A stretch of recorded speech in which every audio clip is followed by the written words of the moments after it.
Dragi prieteni, iubitori ai credinței și cei care sunteți convinși de tradițiile multimilenare ale poporului român, iată că această suită de emisiuni pe care o declanșăm odată cu această primă emisiune, în care invitat de onoare este Părintele Profesor Mihail Matei Bota. Bine ați venit, Părinte, la emisiunile noastre. Bine v-am găsit. Așa cum ne-am făcut o tradiție la Spirit TV, ne amintim foarte bine despre ce vorbim și cei care au fost interesați își amintesc și ei. Încercăm să aruncăm o lumină clară asupra modalității de a crede, a felului de a ne ruga și a capacităților pe care slujitorii Bisericii Neamului le au. Printre aceștia, Părintele Mihail Matei Bota, invitatul din emisiunea noastră de astăzi și din cele ce urmează, este un personaj spiritual aparte. În primul rând, trebuie să vă spun că știe psaltirea pe din afară, știe slujbele pe din afară, iar capacitatea domniei sale de a se manifesta în cadrul slujbelor este una aparte. Ar putea să dea mărturie mirenii pe care i-a ajutat și i-a ajutat în continuare, oamenii care au avut vindecări de pe urma prezenței Părintelui în viețile lor și multele ajutoare spirituale pe care Părintele le dă prin spovedaniile lungi și amănunțite pe care le face. Specificăm că Părintele se poate deplasa la oricare dintre solicitanții serviciilor Sfinției sale și haideți ca să-i dăm cuvântul în această primă emisiune foarte incitantă, Părinte. Discutam cu Sfinția ta și ai fost de acord să decodificăm de-a lungul acestor emisiuni, maraton, ce se întâmplă cu psalmii lui David, cu această carte extraordinară, psaltirea, pe care Sfinția ta o știe pe din afară, extraordinară, deci pe mine m-ai uimit, și care este efectul acestor rugăciuni asupra omului contemporan, surprins de necazuri, nevoi, lipsuri, datorii, vrăjmași și așa mai departe. Deci, în primul și în primul rând, acești psalmi însuflați de Duhul Sfânt, pe care Dumnezeu i-a rostit prin gura lui David, și cum ne învață un stâlp al Bisericii, Dumnezeescu Vasile cel Mare, în cuvântul său introductiv către cei care citesc și vor citi și trebuie neapărat să citească aceste rugăciuni. În primul rând, acești psalmi au fost dați de către Dumnezeu prin Duhul Sfânt și David, prorocul și împăratul, a mărturisit: Duhul Domnului vorbește prin mine și cuvântul lui este pe limba mea. Iată că acești psalmi n-au fost făcuți la întâmplare, n-au fost rostiți la întâmplare, că așa i-a plăcut lui David sau așa a crezut el de cuvință. Acești psalmi însuflați de Duhul Sfânt au avut și au și vor avea, cât va mai ține lumea și poate și în decursul vieții veșnice pe un pământ transformat în rai, va avea cea mai înaltă legătură, în această legătură dumnezeiască, verticală, a omului cu Dumnezeu. Și după aceea, cealaltă legătură orizontală, omul cu omul. Deci psalmii au fost dați lui David și întregului popor iudeu, pentru că întregul popor iudeu se întâlnea de 3 ori la Marele Templu care a fost zidit prin Solomon, și să ne aducem aminte că sunt foarte mulți psalmi și mai ales cei 12 psalmi, pentru că erau 12 trepte care se urcau și la fiecare treaptă se cânta un psalm. Se cânta cu arfa,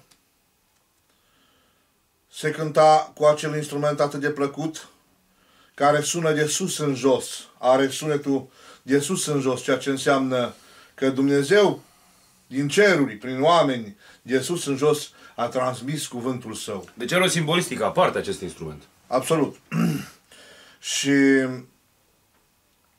când se pășea pe fiecare treaptă, se cânta un psalm. Bineînțeles că acolo erau sute și mii de milioane de ascultători, pentru că ei veneau de 3 ori la templu pe an. O dată de anul nou, o dată de sărbătoarea corturilor și o dată de Paște. Și iată, era o bucurie pentru întregul popor Israel. Și această bucurie o exemplifică Sfântul Apostol și Evanghelist Luca în Evanghelia după Luca 15 cu versetul 10, în care zice: este o bucurie mare înaintea îngerilor lui Dumnezeu pentru un singur suflet sau un singur om care se pocăiește de faptele sale rele. Iată că și aici unde suntem doar noi doi, dar în același timp în compania a mii de privitori care pot să fie atenți la ce se vorbește aici, ca să înțeleagă câtă putere există în psaltire, expusă de Părintele Mihail Matei Bota, profesorul. Deci, puterea psaltirii este de mai multe feluri.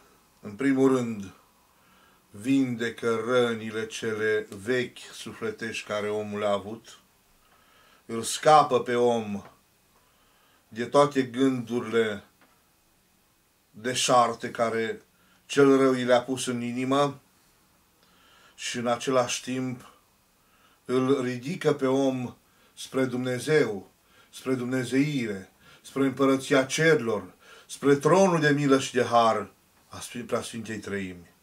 De aceea, noi ne aducem aminte că în ceea ce spuneam mai înainte, Mântuitorul nostru Iisus Hristos, când a fost pierdut de către părinții săi, și n-a fost pierdut o zi, 2, 3, 5 zile, după 5 zile l-au găsit și au venit părinții săi și l-au întrebat: pentru ce, fiule, ne-ai făcut una ca aceasta? Pentru că, repet, era la o sărbătoare în care s-a adunat tot poporul. Și era o mare bucurie să audă cum se cântă psalmii. Pentru că acolo erau oameni experimentați, toți învățați de David. Deci cei care moșteniseră această știință dinspre David, spre momentul prezenții Mântuitorului acolo. Da. Vreau să vă spun un singur lucru. Eram copil, nu cred că aveam 17 ani cât avea David, când l-am cunoscut pe un mare profesor de-al nostru, care trăiește și astăzi și are peste 100 de ani, și la care mergea lumea puhoi. Despre cine e vorba, părinte? Părintele Andrei Todoruciu de la Maramureș, care l-am auzit într-o predică, iar acea predică parcă îmi sună și astăzi în urechi și în toată ființa mea, când a vorbit și a predicat despre situații în care omul nu are scăpare, nu are ieșire. Nu are decât un mic aport în a rezolva o problemă atât de mare. Înțeleg.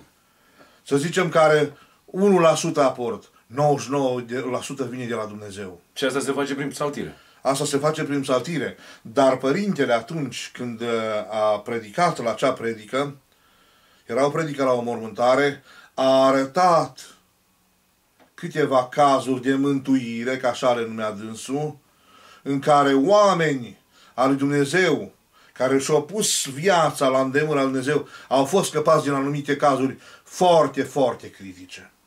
Și atunci primul exemplu l-a dat pe David.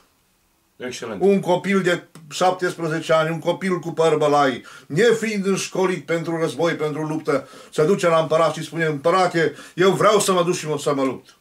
Pentru că timpul este foarte scurt în aceste... mă scuzați să vă întrerup. Haideți să vedem cum vindecați dumneavoastră prin psaltire. Deci oamenii trebuie să știe cum anume Părintele Mihail Matei Bota vă ajută, fiind un foarte profund cunoscător al psaltirii. Un exemplu din cazuistică sau generalități, pentru că o să revenim și cu alte filme. Deci trebuie să ne încadrăm într-o limită de 15 minute. Deci rezolvarea problemelor se face numai prin rugăciunea și citirea psaltirii. Un mare cronicar spune la un moment dat: Pravila a fost glia. Deci această carte care se numește Psaltire, înainte se numea Pravilă, și care în Dumnezeiască Scriptură scrie Pravila, în această carte noi găsim toate cererile de folos pentru mântuire, cereri de alinare, cereri de uitare a păcatelor, cereri de ridicare a minții noastre, așa cum ne rugăm în rugăciunea atât istihastă, dar în care mintea coboară în inimă, dar în rugăciunea contemplativă. Când omul se roagă, Doamne Iisuse Hristoase, ne ridică mintea mea către Dumnezeu. Și atunci cum poți ridica mintea către decât citind cuvintele Lui? Categoric. Dar nu toți oamenii neantrenați pot avea succese imediate. Mai poate să... Îl ascultam pe Părintele Galeriu. Trebuie să ne spuneți neapărat Îl ceva. ascultam pe Părintele Galeriu. Cum se ridică diavolul la luptă? Aici e problemă. Vom spune și asta. Îl ascultam pe Părintele Galeriu. Ce a spus Dumnezeu lui David în psaltire? În veac de veci nu voi lipsi scaunul de domnie de urmași ai tăi. Să fie pace în turnurile tale, Ierusalim. Și în destulare. Și în destulare. Așa, exact. Și de aceea. Și de aceea. Că e timpul scurt. Da, terminați ideea asta, că pe urmă de aceea. De aceea oamenii au părăsit pe Dumnezeu. Înainte împărații, când erau chemați ca să ajungă împărați, ce trebuia să facă? Să-și transcrie legea fiecare cu mâna lui. Bineînțeles că nu făceau aceasta. Evident. Și se întâmplau tot felul de nenorociri. Se întâmplau tot felul de nenorociri. Pentru că ei cerau scribilor și le ziceau... Ok. Ce se întâmplă cu diavolul? De ce atacă pe cel care nu are protecții? Că asta vor să știe oamenii. De ce îl atacă pe acela și de ce trebuie să vină preotul, în cazul de față Părintele Mihail Bota, ca să-l ajute? Deși omul zice că e grozav, că poate, că nu are nevoie de Părintele. Lucrurile nu stau chiar așa. Deci forța asta, de ce vine și îl atacă pe omul acela? Să luăm în primul rând cazul Fiului lui Dumnezeu, care a fost fără păcat și fără greșeală. În inima lui și în gura lui nu s-a găsit vicleșug. Și iată că totuși diavolul a venit și la el. Dar la noi, care suntem păcătoși și supuși păcatului și greșelii și așa mai departe, diavolul vine pentru că lăsăm uși descuiate. Ba rugăciunea nu este făcută la timp, ba spovedania nu este făcută sau deloc, ba spovedania nu este făcută curat, ba împărtășania este făcută cu trecere peste canoane și de aceea sau mersul la biserică nu este în rânduială și în comuniune cu ceea ce Dumnezeu. Deci te duci, te ceri cu unul, te duci la biserică, iartă-mă, Doamne, că m-am certat cu ăla, după care ieși de acolo și te ceri din nou cu ăla. Sau nu uiți, sau nu ierți. Clar. De aceea Mântuitorul zice, iubiți și pe vrăjmașii voștri. Vedeți, în lege era scris. Trebuie să încheiem primul episod aici. Mulțumim. Revenim cu episodul 2. Sunt episoade scurte ca să le puteți vedea și să le asimilați pe internet, pe adresa Părintelui. Vă mulțumim!